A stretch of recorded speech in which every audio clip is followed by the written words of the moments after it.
यह है जोधपुर शहर उत्तर जिला कांग्रेस अध्यक्ष सलीम खान, जिनका एक भाषण अब वायरल हो रहा है।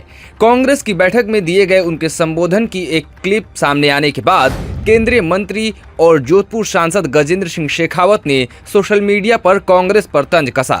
शेखावत ने न सिर्फ कांग्रेस पर हमला बोला बल्कि अशोक गहलोत को भी निशाने पर लिया। तो पहले आप सलीम खान का ये बयान सुनिए। चाइना गेट पिक्चर आई थी, उसका विलेन था,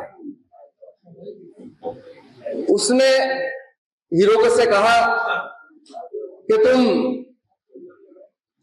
हिम्मत तो ले आओगे, ताकत तो ले आओगे, मेरे जैसा कमीनापन कहां से लाओगे। इसलिए कांग्रेस के कार्यकर्ताओं को थोड़ा कमीनापन भी पैदा करना पड़ेगा, तभी इन कमीनों से हम लोग लड़ पाएंगे। बात भले पिक्चर की है लेकिन बात सत्य है। इसलिए जिस रूट के ऊपर भारतीय जनता पार्टी का आरएसएस का कार्यकर्ता काम कर रहा है, जिस कमीनापन से काम कर रहा है, हमें वैसा कमीनापन तो नहीं, लेकिन उसको पहचानने की जरूरत है और उसी की तरह एक्ट करने की जरूरत है। वीडियो को शेयर करते हुए शेखावत ने कांग्रेस पार्टी पर निशाना साधा। उन्होंने राहुल गांधी की मोहब्बत की दुकान और अशोक गहलोत की राजनीति को कटघरे में खड़ा किया। शेखावत ने लिखा, जोधपुर जिला कांग्रेस अध्यक्ष की गाली गलौज वाली भाषा हम भाजपा कार्यकर्ताओं के माता पिता और परिवार पर अति निंदनीय, शर्मनाक और अस्वीकार्य है। लगातार हार और अपनी ही पार्टी में अकेला पड़ने की खीज में गहलोत जी आजकल अपने खास लोगों को यही असभ्यता सिखा रहे हैं। वे जानबूझकर हमारे परिवार को निशाना बना रहे हैं। इस तरह की भाषा से हमारे परिजन अपमान महसूस करते हैं। उनके मन में आता है कि दलगत राजनीति में उन्हें क्यों इतना बेइज्जत किया जा रहा है। पूरे देश में दिख रहा है कि आजकल अपशब्द और अपमान ही कांग्रेस की राजनीति का हथियार है। भाजपा कार्यकर्ताओं के परिवार का यह अपमान जनता बर्दाश्त नहीं करेगी। शेखावत के ट्वीट के बाद सलीम खान का भी बयान सामने आया। इस मामले पर सलीम खान ने कहा कि उनके बयान को तोड़ मरोड़ कर पेश किया गया है। उन्होंने स्पष्ट किया कि उन्होंने किसी को व्यक्तिगत तौर पर अपशब्द नहीं कहा। अपने भाषण में उन्होंने एक फिल्म और पत्रकार का हवाला देते हुए एक फिल्मी डायलॉग बोला था, लेकिन हमने कार्यकर्ताओं से कहा कि हमें ऐसा नहीं करना है, बल्कि केवल भाजपा की तरह काम करना है। खान ने कहा कि मंत्री जी को उनका पूरा भाषण सुनना चाहिए। बहरहाल सलीम खान जो भी सफाई दे रहे हो, पर उनके मुख से निकले शब्द अब वायरल हो रहे हैं। इस कार्यक्रम में सलीम खान ने कांग्रेस कार्यकर्ताओं से चर्चा की थी। ये बात सत्य है कि हमें भी सतर्क रहकर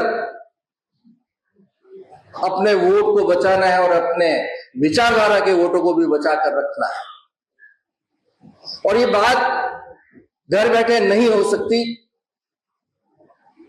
नरेश जी ने जिस तरीके से कहा कि जॉनी भाई तो हर मीटिंग में इस बात का उल्लेख करते रहते हैं कि हमें मतदाता सूची पर काम करने की आवश्यकता है। मैंने आज से 1-1.5 साल पहले भी ये बात कही थी कि जहां जहां चुनाव होते हैं, राजस्थान में चुनाव होता, कर्नाटक के लोग बसें भर भर के यहाँ जाते हैं और हमारे उठने से पहले वो वोट डाल के चले जाते हैं। हमें पता भी नहीं चलता है कि वो उन लोगों ने हमारे वोट को कब चुरा लिया। उससे पहले इनके विचारधारा के बीएलओ जो लगाए गए होते हैं सरकार के तौर पर, वो हमारे वोटरों को 50-50 एक बूथ पर कम कर देते हैं, 50-50 इनके जोड़ देते हैं।